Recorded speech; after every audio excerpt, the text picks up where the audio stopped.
Hello everyone, I am सार्थक, PCCP maths faculty in resonance. आज हम पीआरएमओ ज्योमेट्री सीरीज में अगला लेक्चर जो है सर्कल के ऊपर करने जा रहे हैं। तो चलो शुरू करते हैं। तो सबसे पहले तो हम ये समझ लेते हैं कि सर्कल होता क्या है। तो सर्कल क्या होता है कि प्लेन में कोई एक फिक्स पॉइंट अगर हम ले और उस पॉइंट से एक फिक्स डिस्टेंस पर जितने भी पॉइंट्स बन सकते हैं, एक फिक्स पॉइंट से फिक्स डिस्टेंस पर जितने भी पॉइंट बन सकते हैं उन सबका कलेक्शन जो है वही क्या कहलाएगा, सर्कल, है ना। फिक्स पॉइंट से फिक्स डिस्टेंस पर लिए गए सभी पॉइंट्स का कलेक्शन ही क्या है, सर्कल है। ठीक है, अब जो फिक्स पॉइंट होता है उसको हम लोग क्या कहते हैं, सर्कल का सेंटर कहते हैं ना। उसको क्या कहते हैं हम, सर्कल का सेंटर। तो ये हमारा क्या है, सेंटर है। और ये फिक्स डिस्टेंस जो था इसको ही हम लोग क्या कहते हैं, रेडियस। इसको ही हम लोग रेडियस कहते हैं। ठीक है, और अगर रेडियस के डबल की बात करें, मतलब एक ऐसी लाइन जो सेंटर से पास करते हुए सर्कल को दो पॉइंट पे टच करे, उसको हम डायमीटर कह देते हैं, है ना। तो ये कुछ बेसिक टर्म्स हैं, जैसे कि हम बात करते हैं तो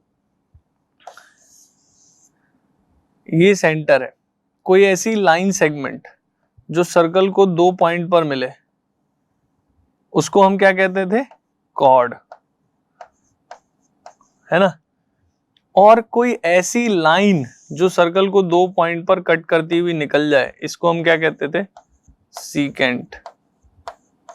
और कोई ऐसी लाइन जो सर्कल को एक पॉइंट पर टच करते हुए चली जाए, तो ये हमारे लिए क्या लाइन है, टेंजेंट। और ये जिस पॉइंट पर टच कर रही है, this is point of contact, है ना। तो ये बातें हम जानते हैं। ठीक है, और ऐसा कॉर्ड जो सेंटर से गुजरता है इसको डायमीटर कहते हैं, और डायमीटर ही सबसे बड़ा कॉर्ड होता है एक सर्कल के लिए। ठीक है,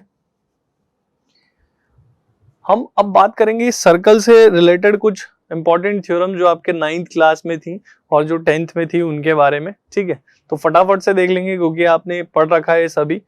ठीक है, तो मेन तो है प्रॉपर्टीज जो है वो हमें पता होनी चाहिए। प्रॉपर्टी क्या कहती है, सबसे पहले कॉर्ड से रिलेटेड है थ्योरम्स जो थी वो देख लेते हैं क्या है। कह रहा है equal chords of a circle subtend equal angle at the centre. मतलब अगर आपके पास एक सर्कल है जिसमें दो इक्वल कॉर्ड आपने बना दिए, ये दोनों अगर इक्वल है ना, तो ये सेंटर पर जो एंगल बनाएंगे वो भी इक्वल ही होंगे। समझ गए, इक्वल कॉर्ड्स हैं तो सेंटर पे एंगल भी इक्वल बनेगा। ऐसे पहली प्रॉपर्टी है हमारी, है ना। इनको हम कॉन्ग्रुएंसी की हेल्प से बहुत आसानी से प्रूव कर सकते हैं। और इसका कन्वर्स जो है वो भी सही है कि अगर दो कॉर्ड हैं, हम जानते तो नहीं है कि वो इक्वल थे या नहीं, लेकिन जब हमने देखा कि उन्होंने सेंटर पे जो एंगल बनाए वो इक्वल थे, दैट मीन्स कॉर्ड भी इक्वल होंगे। समझ गए, पहले प्रॉपर्टी में क्या कह रहा है, अगर इक्वल कॉर्ड है तो सेंटर पे एंगल भी इक्वल बनाएंगे। और दूसरे में कह रहा है अगर इक्वल एंगल बना रहे हैं दो कॉर्ड सेंटर पर, तो कॉर्ड भी इक्वल ही रहे होंगे। सही है, नेक्स्ट बात करते हैं हम लोग कि the perpendicular from the centre of a circle to a chord bisects the chord. मतलब अगर एक सर्कल के सेंटर से कॉर्ड पर आप परपेंडिकुलर ड्रॉ करो तो वो कॉर्ड को दो बराबर हिस्सों में डिवाइड कर देगा, यानी बाइसेक्ट कर देगा। सही है क्या। तो ये प्रॉपर्टी है, इसको भी आप कॉन्ग्रुएंसी की हेल्प से बहुत आसानी से प्रूव कर लोगे। दो ट्राइंगल बनाओगे, ये दोनों कॉन्ग्रुएंट हो जाएंगे, है ना। राइट एंगल, दोनों की रेडियस सेम है तो आरएचएस से कॉन्ग्रुएंट, सीपीसीटी से साइड्स इक्वल हो जाएंगी। सही है, तो ये बात भी हम जान गए। नेक्स्ट प्रॉपर्टी में क्या कहता है, the line drawn through the centre of a circle to bisect a chord. मतलब अगर सेंटर से आप कॉर्ड को बाइसेक्ट करने के लिए कोई लाइन खींचो तो वो लाइन इस पर 90 का ही एंगल बनाएगी। ये इस प्रॉपर्टी का कहना है। ठीक है, वही सेम कॉन्ग्रुएंसी से आ जाएगी ये बात। ठीक है, आगे बढ़ते हैं। नेक्स्ट प्रॉपर्टी जो है वो क्या कह रही है कि the angle subtended bye an arc eight the centre.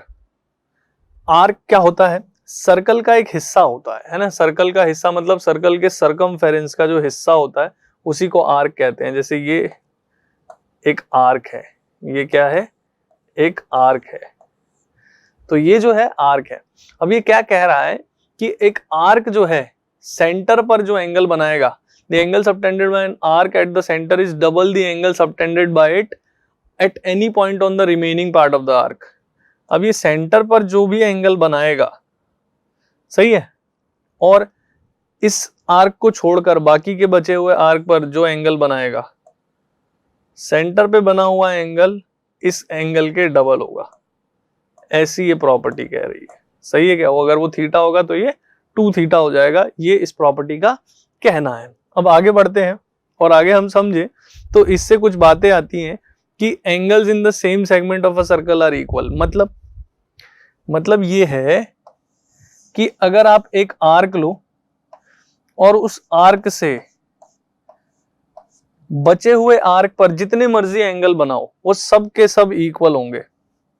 जैसे आपने ये एंगल बनाया, आपने ये एंगल बनाया, ऐसे ही आपने कुछ यहां पर बना दिया, है ना, ये सब बराबर होने चाहिए, ये इस प्रॉपर्टी का कहना है। तो बिल्कुल बराबर होंगे। रीजन क्या है कि देखो भाई, रीजन सीधा से ये है कि इसमें अगर कहीं पर सेंटर होगा लेट से, तो इस सेंटर पे जितना भी एंगल बन रहा होगा, लेट से 60 कुछ भी बन रहा होगा, तो 60 का हाफ होना चाहिए 30, ये भी 30, ये भी 30 है कि नहीं, सब 30-30 होने चाहिए।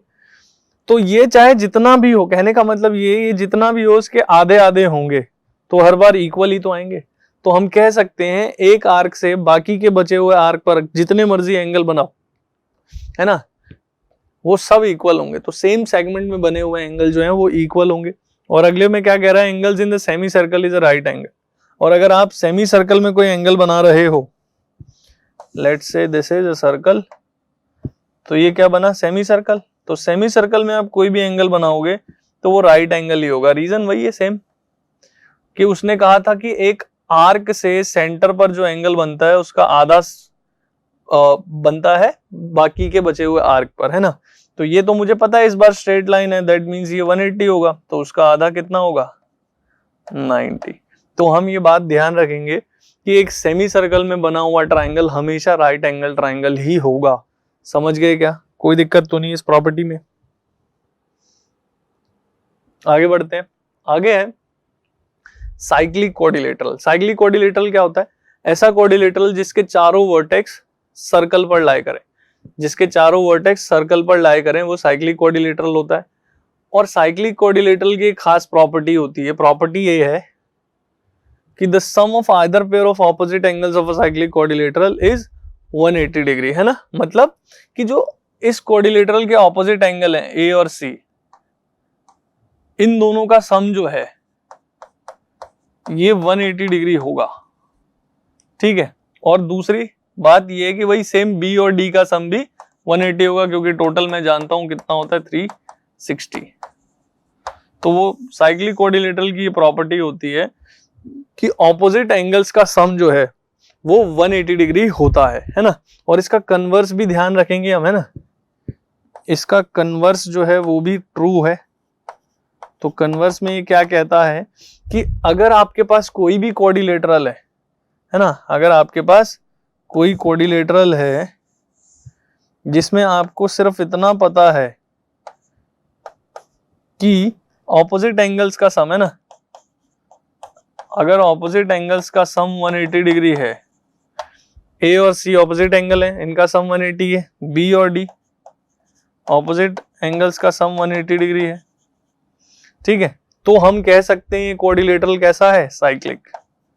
तो मैं यूं कह सकता हूं कि ABCD कैसा हो गया, साइक्लिक। साइक्लिक मतलब अब इसके चारों वर्टेक्स से पास करते हुए हम एक सर्कल ड्रॉ कर सकते हैं, समझ गए।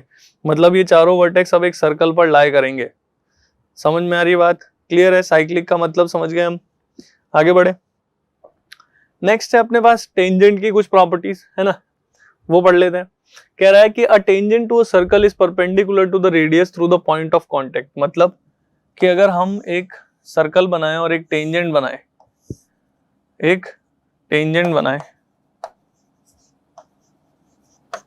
तो वो क्या कहता है, पॉइंट ऑफ कांटेक्ट और सेंटर को ज्वाइन करने वाली लाइन, है ना, पॉइंट ऑफ कांटेक्ट और सेंटर को ज्वाइन करने वाली लाइन कैसी होगी, पॉइंट ऑफ कांटेक्ट और सेंटर को ज्वाइन करने वाली लाइन टेंजेंट के साथ 90 डिग्री का एंगल बनाएगी हमेशा, ठीक है, ये प्रॉपर्टी होती है। इसको हम किस तरीके से कह सकते हैं, क्योंकि मैं जानता हूं एक लाइन का एक पॉइंट से शॉर्टेस्ट डिस्टेंस जो होता है ना वो परपेंडिकुलर डिस्टेंस होता है हमेशा।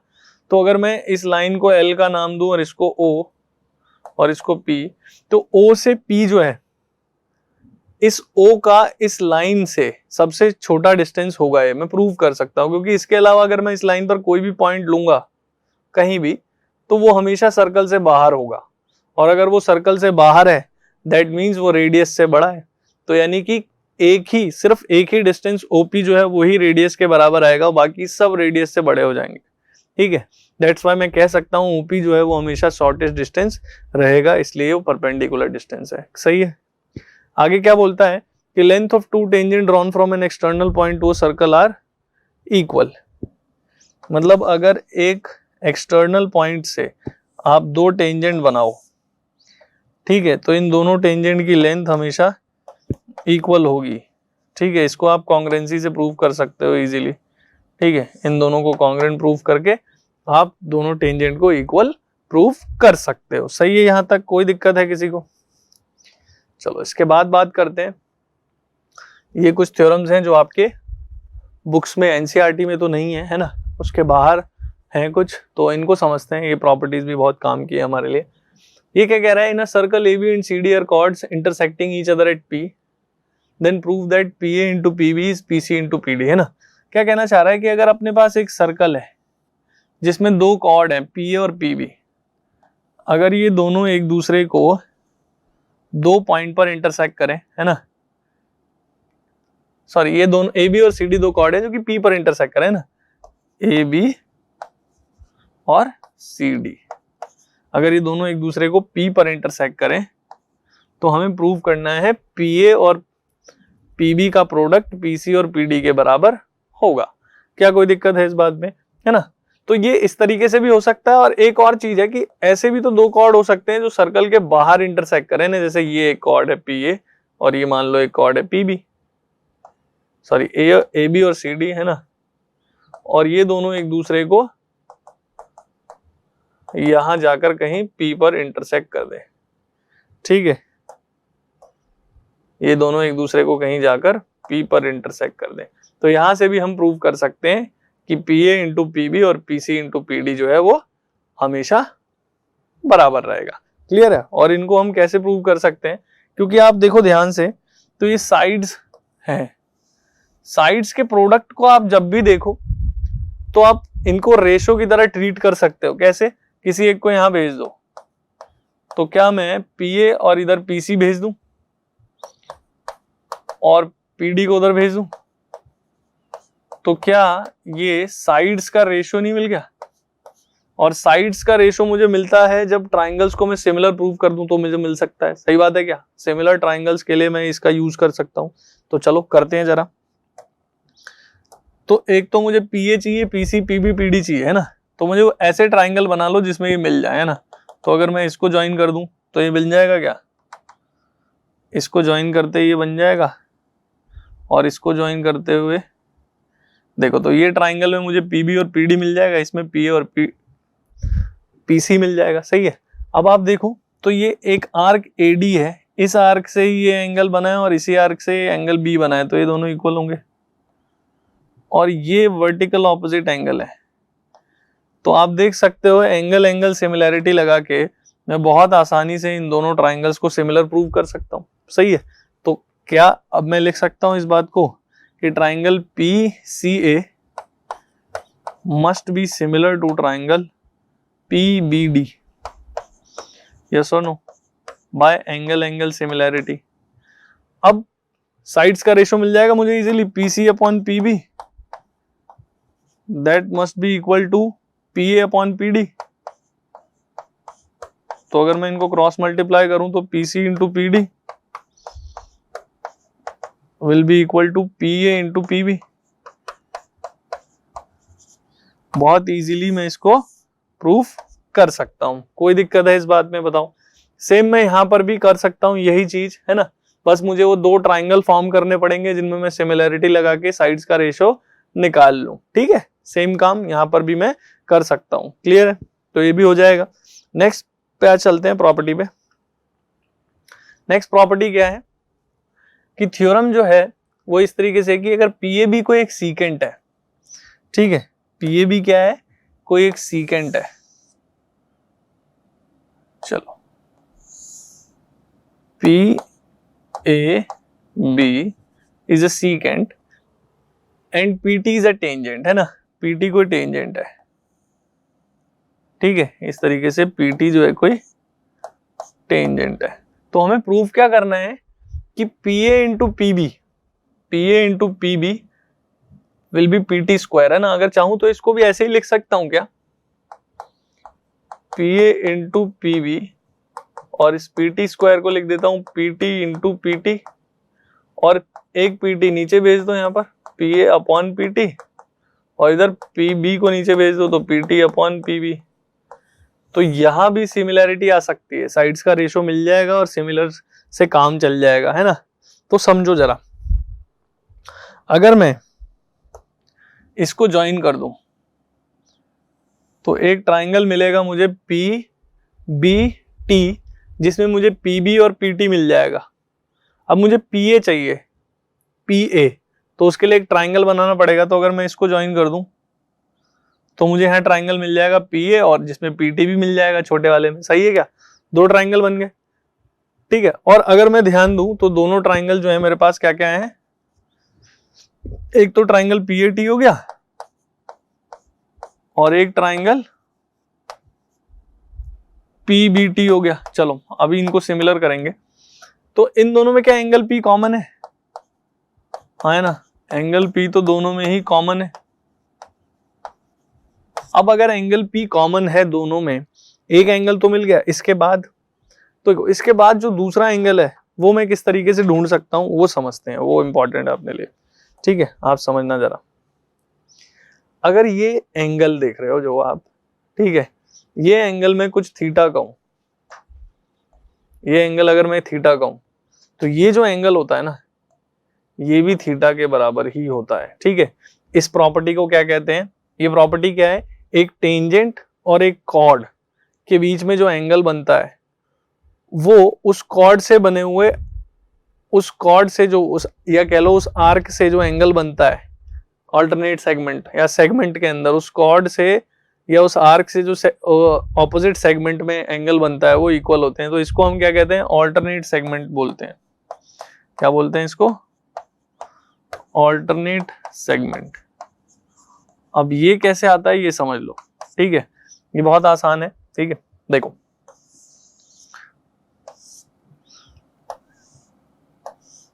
समझेंगे ध्यान से। ये एंगल अगर थीटा है, ठीक है, अगर यहां कहीं सेंटर ले लिया मैंने, लेट से यहां कहीं सेंटर ले लिया, तो मैं जानता हूं सेंटर से टेंजेंट पे आने वाली लाइन 90 डिग्री का एंगल बनाएगी, और ये पार्ट थीटा है तो this part must be 90 minus theta. सही है क्या? और ये 90 माइनस थीटा है, ये दोनों तो रेडियस है, इक्वल होंगे, तो एक आइसोसेलेस ट्राइंगल है तो ये वाला एंगल भी कितना? 90 माइनस थीटा। और इस ट्राइंगल में आप ध्यान दो, तो इस ट्राइंगल में तीनों एंगल्स का सम शुड बी 180। इन दोनों का सम 180 माइनस 2 थीटा है, यानी ये सेंटर पे बना एंगल कितना होगा? 2 थीटा। और मैं जानता हूं कि एक आर्क से सेंटर पे जो एंगल बनता है, उसी आर्क से, उस आर्क को छोड़कर दूसरे आर्क पर बना हुआ एंगल सेंटर पे बने हुए एंगल के आधा होता है। तो क्या मैंने ये प्रूव कर दिया कि ये एंगल इसके बराबर होता है?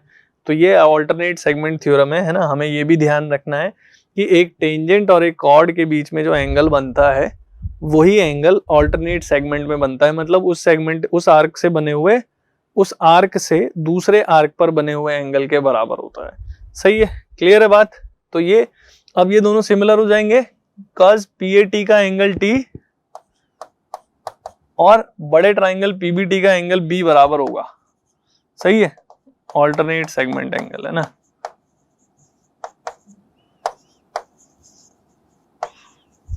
सही है, चलो ये दो बातें हो गई। अब बात करते हैं कि ट्राइंगल सिमिलर हो गया है, साइड्स का रेशियो ले सकते हैं।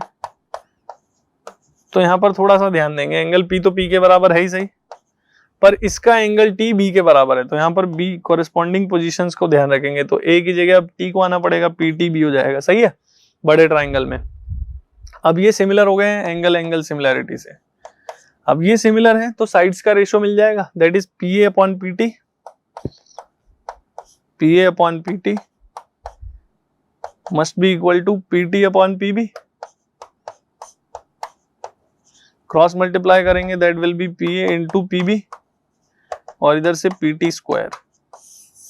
तो हमें यही बात साबित करनी थी। क्लियर है, समझ गए, आगे बढ़े। चलो, अब ये एक थ्योरम है सर्कल के लिए, साइक्लिक कोऑर्डिनेटर से रिलेटेड, काफी इंपॉर्टेंट है ना, इसका नाम है टॉलमीज थ्योरम, है ना, टॉलमीज थ्योरम। ठीक है, समझते हैं जरा इसका क्या कहना है। इसका कहना है अगर ABCD को एक साइक्लिक कोऑर्डिनेटर बनाए हम, है ना, ABCD को एक साइक्लिक कोऑर्डिनेटर बनाए, ठीक है, तो इस साइक्लिक कोऑर्डिनेटर पे जो AB इंटू CD यानी AB और CD ऑपोजिट साइड का प्रोडक्ट, है ना, ऑपोजिट साइड का प्रोडक्ट AD और BC, ऑपोजिट साइड्स के प्रोडक्ट का सम जो है वो AC और BD के प्रोडक्ट यानी डायगोनल्स के प्रोडक्ट के बराबर होगा। ये हमको प्रूव करना है, ये हमको प्रूव करना है। समझ में आ रही है बात? ठीक है, चलो देखो जरा कैसे कर सकते हैं, समझते हैं। तो इसके लिए हम क्या कर सकते हैं, ध्यान देंगे जरा। इसके लिए हम, अब देखो साइड्स का प्रोडक्ट आया है तो सिमिलैरिटी काम में ले सकते हैं ना हम। सिमिलैरिटी में हमने यही सीखा था, साइड्स का प्रोडक्ट आए तो हम उसको रेशो की हेल्प में ब्रेक कर सकते हैं, है ना, रेशो की हेल्प में ब्रेक कर सकते हैं। तो चलो कोशिश करते हैं, देखो जरा। अब मैंने यूं देखा कि मुझे ABCD का प्रोडक्ट चाहिए, इनका ही प्रोडक्ट चाहिए, और बाद में दोनों को ऐड करना है, फिर मुझे AC और BD चाहिए। ठीक है, तो मैं एक काम करता हूं, एक कंसेप्ट को यूज करेंगे हम इसमें, है ना, कि BD जो है ना या AC, किसी एक को भी आप पकड़ के दो हिस्सों में ब्रेक कर दो। एक बार में एक हिस्सा उठाएंगे, दूसरी बार में दूसरा हिस्सा उठाएंगे और फिर दोनों को ऐड कर देंगे। ठीक है, चलो करते हैं जरा। तो मैंने क्या किया, एक कंस्ट्रक्शन कर ली छोटी सी। A से इस D पर एक लाइन ड्रॉ की, लेकिन कंडीशन के साथ, ऐसे नहीं, है ना, एक कंडीशन लगा के, है ना। कंडीशन क्या लगाई है वो समझना पड़ेगा ध्यान से। ठीक है, एक सेकेंड, है ना, देखो जरा।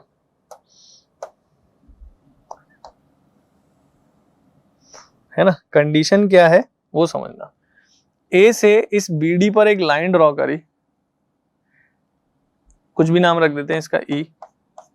कंडीशन क्या रखी है कि यहां पर इस ये जो एंगल है ना, उतना ही एंगल बनाते हुए ये बनाया, बस ये कंडीशन है। ठीक है, ये एंगल उतना ही रखा है जितना ये एंगल है। Let's say this is alpha, तो ये भी अल्फा हो जाएगा, कोई दिक्कत तो नहीं। ठीक है, अब सोचो, समझते हैं जरा बात को। अब आपके पास जो दो ट्राइंगल आए हैं, एक तो ट्राइंगल ले लो ADE, है ना। हम क्या करने वाले हैं, इस BD को दो हिस्सों में DE उठाएंगे एक बार और एक बार BE उठाएंगे, है ना।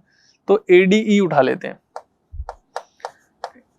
ADE को एक कोई दूसरा ट्राइंगल लेते हैं जिसमें मुझे ये चीजें मिल सके, ABCD, है ना। ठीक है, ABCD मिल सके या ADBC मिल सके, है ना। अच्छा, एक चीज, एक काम कर सकते हैं, ADE में मुझे AD मिल जाएगा।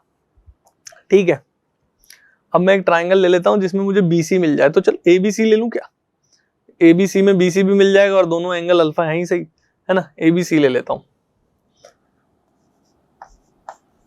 इन दोनों ट्राइंगल को अगर मैं ध्यान से देखूं तो दोनों में एक एक एंगल अल्फा तो है ही सही, कॉमन, है ना। दोनों में एंगल A यानी जो कि अल्फा के बराबर हमने बनाया है बाय कंस्ट्रक्शन। ठीक है, तो ये तो है ही सही। ठीक है, और देखो क्या है इसमें, देखो जरा ध्यान से। ये AB आर्क जो है, AB कॉर्ड जो है, AB वाला आर्क जो है, इस आर्क से ये एंगल D बना है ना। और इसी आर्क से ये वाला एंगल CB बना है क्या? सही है क्या? बना है क्या? कोई दिक्कत तो नहीं है? कुछ भी नाम रख दो इसका, है ना, थीटा रख दो, तो ये दोनों सेम है, ठीक है। दैट मीन्स एंगल D और उधर से एंगल C, है ना, इधर से एंगल D और उधर से एंगल C, है ना, angles in the same segment, same segment में बने एंगल है, इसलिए दोनों ट्राइंगल सिमिलर हो जाएंगे। सही है क्या? ADE सिमिलर होगा। पोजीशन का ध्यान रखेंगे, ए तो एक ही जगह है ही सही, लेकिन इसका D और इसके C के बराबर है, तो ACB लिखना पड़ेगा मुझे, ठीक है, एंगल सिमिलैरिटी। अब साइड्स का रेशो ले लेता हूं, AD अपॉन AC ले सकता हूं यहां से, और मुझे दूसरा चाहिए BC, है ना, BC चाहिए ना, हाँ बिल्कुल BC चाहिए, तो BC के कोरेस्पॉन्डिंग DE लेना पड़ेगा, सही है, तो DE अपॉन BC, तो ये हो गया AD into BC equal to AC into DE, सही है, AC इंटू DE। तो अब एक बार तो मुझे ADBC मिल गया, अब मैं दूसरा ABCD ढूंढूंगा, ABCD, है ना, ABCD तो चलो मैं ले लूंगा, लेकिन मुझे ट्राइंगल यही लेना है ABE, रीजन DE ले चुका हूं, BE चाहिए, फिर उन दोनों को ऐड करूंगा, है ना, दोनों को ऐड करूंगा, ठीक है। तो समझो जरा बात को, तो अब तो मैं लूंगा एक ट्राइंगल ABE, है ना, एक ट्राइंगल में लूंगा ABE और दूसरा ट्राइंगल में लूंगा, वो आर्क से दिख जाएगा अपने को, है ना, कौन सा ट्राइंगल लेना चाहिए। देखो अगर मैं ये आर्क AD देखूं तो AD से एंगल B बन रहा है और AD से एंगल C बन रहा है कि नहीं, तो ये वाला एंगल और ये वाला एंगल ये दोनों इक्वल होने चाहिए, हाँ है ना। तो यानी अगर मैं इधर ADC ट्राइंगल ले लूं तो ADC ट्राइंगल में मुझे CD भी मिल जाएगा और ABE ट्राइंगल में मुझे AB मिल जाएगा, अपना काम हो जाएगा, ठीक है। तो ले लेते हैं दूसरा ट्राइंगल, कौन सा है, नीचे ADC ले लेते हैं ना। तो इन दोनों ट्राइंगल में अगर देखें तो ये एंगल B जो है ना, एंगल B जो है ये किसके इक्वल है, एंगल DC के, है ना। चलो एक चीज तो हो जाएगी, और क्या मिलेगा, हाँ हो जाएगा ना, सही है, ठीक है। एंगल B जो है एंगल C के इक्वल है, सेम सेगमेंट में बने एंगल है, ठीक है, देख पा रहे हो आप। और देखो एक और चीज मिलेगी आपको, आप देखो इस BC से अगर देखें तो ये वाला एंगल अल्फा है, तो ये वाला एंगल भी अल्फा होना चाहिए। तो अगर मैं ध्यान दूं तो ट्राइंगल ADC में एक एंगल थीटा प्लस अल्फा है कि नहीं। और अगर ध्यान दूं, ध्यान से देखना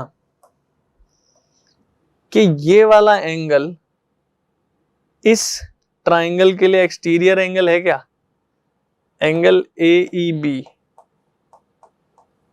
एंगल AEB एक्सटीरियर एंगल है क्या, तो ये थीटा प्लस अल्फा के इक्वल होना चाहिए, हाँ या ना, थीटा प्लस अल्फा के इक्वल होना चाहिए। दैट मीन्स ये जो दो एंगल है मेरे, एंगल D और इस ADC का एंगल D, ठीक है, और उस ABE का एंगल E, ये दोनों इक्वल होंगे क्योंकि ये थीटा प्लस अल्फा के इक्वल है। तो क्या ये दोनों भी सिमिलर हो गए। तो अब लिख लेता हूं कॉरेस्पॉन्डिंग पोजीशंस के साथ, triangle ABE must be similar to triangle. अब देखो जरा, B के सामने कौन है, C, है ना, C, और D के सामने कौन है, E। तो ABE का E, ABE का E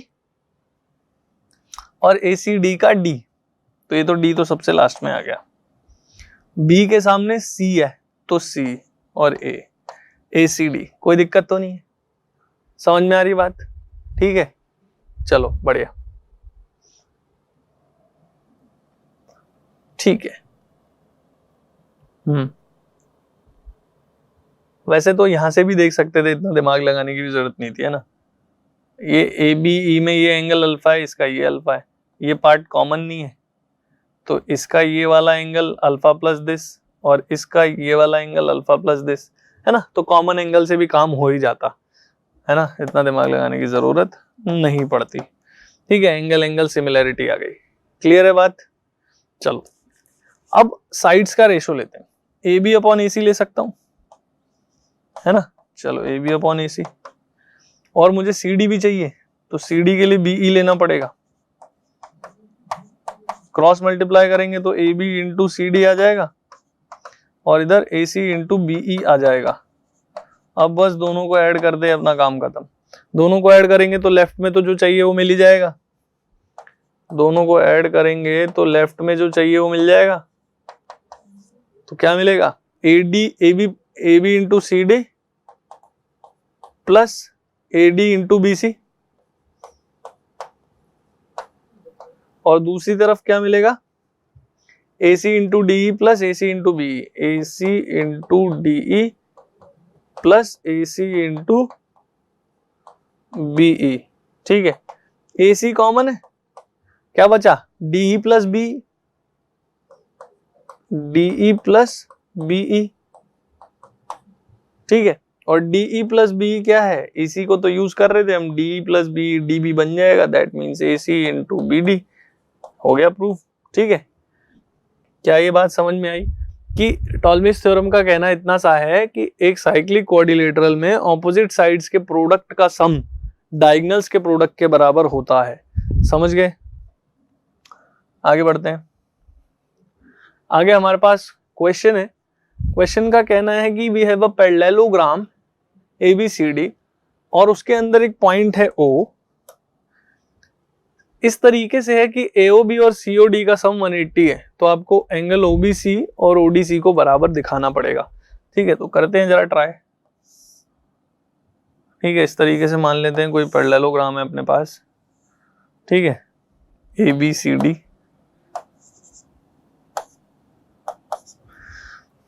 और O कोई पॉइंट है, कहीं भी हो सकता है ना, लेट्स से यहाँ कहीं है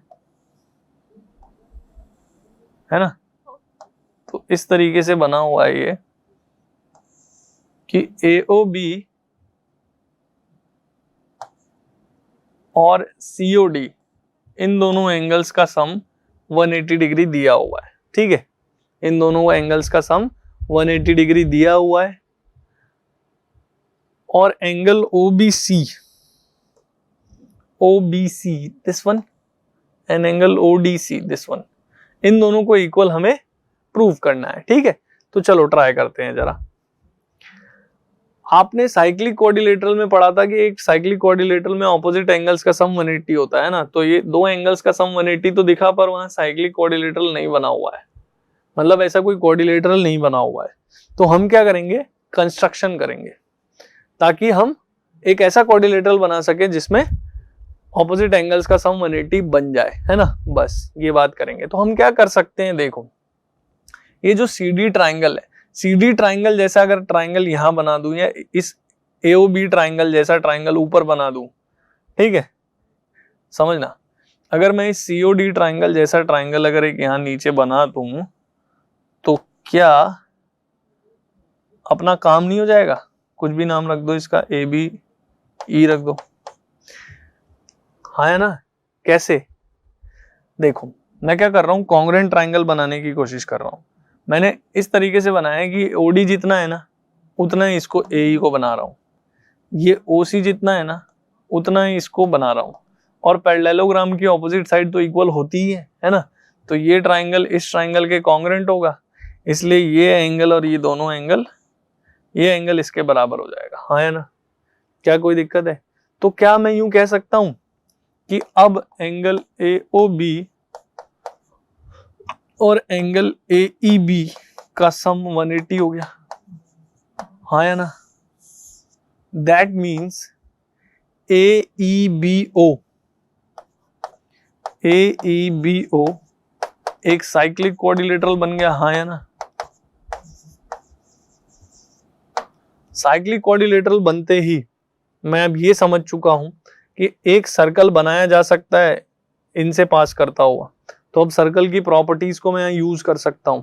मुझे इस एंगल को इसके बराबर दिखाना था, लेट से दिस एंगल भी x, तो ये भी x होगा, है ना। ये हमको प्रूव करना है ना, है नहीं, प्रूव करना है, ठीक है। मैं एक काम करता हूँ, मैं इसको हटा देता हूँ, मुझे ये भी x दिखाना है, ठीक है। तो चलो क्या करते हैं, अच्छा आप बताओ, ये एंगल x है तो क्या ये भी x होगा, क्योंकि ये दोनों ट्राइंगल कॉन्ग्रेंट है कि नहीं। ठीक है, चलो सही है, ये भी कॉन्ग्रेंट हो गया यहाँ तक, तो ठीक है, x हो गया। अच्छा और समझो, अगर मैं इन दोनों साइड्स, इन दोनों वर्टेक्स को मिलाऊं, है ना, angles in the same segment को यूज कर सकता हूं मैं यहाँ पर, है ना। ये एक आर्क है, सर्कल अगर बनेगा यहाँ से तो एक आर्क की तरह ट्रीट कर सकते हैं। तो यहाँ से सेम सेगमेंट में बने एंगल हैं, तो ये दोनों एंगल बराबर होंगे, हाँ या ना। Angles in the same segment are equal, ठीक है। अच्छा एक काम करो, ये क्वाड्रिलेटरल नजर आ रहा है क्या आपको, EBCO, EBCO, EBCO को अगर मैं ध्यान से देखूं ना, तो आप खुद ही देखना कि क्या EBCO में ये दोनों लाइन CO और EB इक्वल थे, बिल्कुल थे, ये तो हमने बनाया है।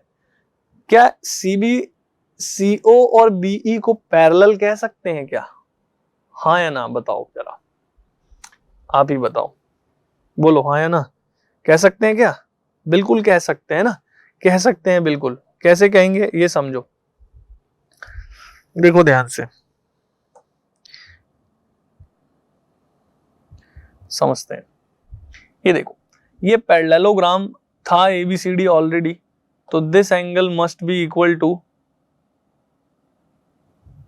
या ऐसा कर ले, चलो ऐसा समझ लो थोड़ा सा समझने के लिए कि पैरेलल क्यों है। This angle must be equal to this angle, corresponding angle है ना, ये सही बात नहीं है क्या, सही बात है, ठीक है। अच्छा अब देखो, तो ये जो पार्ट है, ये वाला पार्ट और ये वाला पार्ट, ये दोनों तो इक्वल है, कॉन्ग्रेंट किए थे हमने इनको, है ना, सही है क्या। तो क्या ये बचा हुआ पोर्शन और ये बचा हुआ पोर्शन इक्वल होंगे कि नहीं होंगे, होंगे ना। तो दैट मीन्स आप देख सकते हो, ये लाइन, इसके लिए यहाँ पर एक ट्रांसवर्सल बना और ये दोनों एंगल आप इक्वल कह रहे हो, तो दैट मीन्स ये दोनों पैरेलल हो गए। तो क्या BE और CO पैरेलल हो गए, कोऑर्डिलेटरल के अंदर एक पेयर CO और BE एक दूसरे के पैरेलल भी हैं, CO और BE एक दूसरे के इक्वल भी हैं, ऑपोजिट साइड्स का एक पेयर जो है वो इक्वल और पैरेलल हो गया। दैट मींस EBCO कैसा हो गया, EBCO is a parallelogram now. समझ गए क्या, EBCO क्या बन गया, एक पैरेललोग्राम बन गया, हो गया अपना काम। अब अगर ये पैरेललोग्राम है, दैट मींस ये लाइन EO और ये लाइन BC भी पैरेलल है, तो अगर ये पैरेलल है तो ये Z बन गया, ऑल्टरनेट एंगल से ये भी इसके बराबर हो गया, तो हो गया ये दोनों XX प्रूफ। समझ गए क्या। तो इस तरीके से हम साइक्लिक क्वाड्रिलेटरल की प्रॉपर्टी का यूज करते हुए इसको कर सकते थे, समझ गए क्या। आगे बढ़ते हैं, अगला क्वेश्चन इस तरीके से है कि अगर अपने पास कोई एक ट्राइंगल ABC है, AD ऑल्टीट्यूड है उसका और AE डायमीटर है किसका, सरकम सर्कल का, है ना। इस ट्राइंगल ABC का सरकम सर्कल बनाना पड़ेगा। तो एक काम करते हैं, एक सर्कल लेते हैं, ठीक है, और ABC एक कोई ट्राइंगल है ना, हो सकता है कैसा कुछ हो पता नहीं, है ना। इस तरीके से ABC एक ट्राइंगल है और AD क्या था, AD एक ऑल्टीट्यूड था इसका, है ना, AD इज ऑल्टीट्यूड।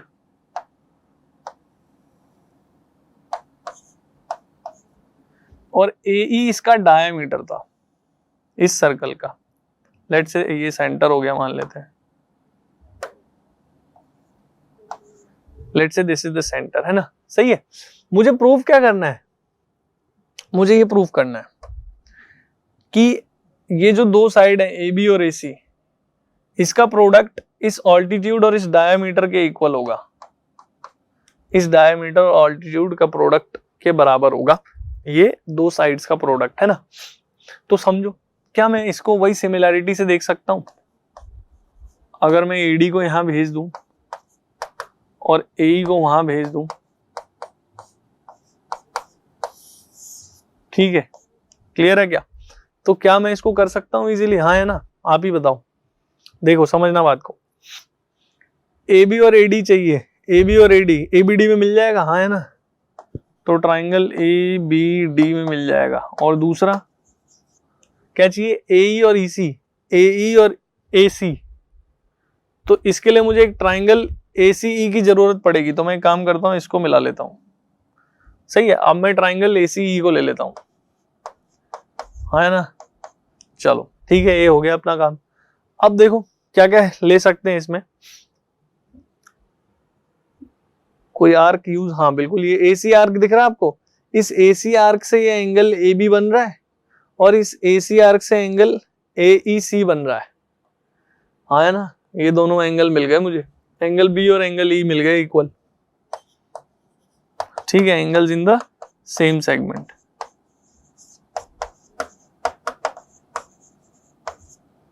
क्लियर है?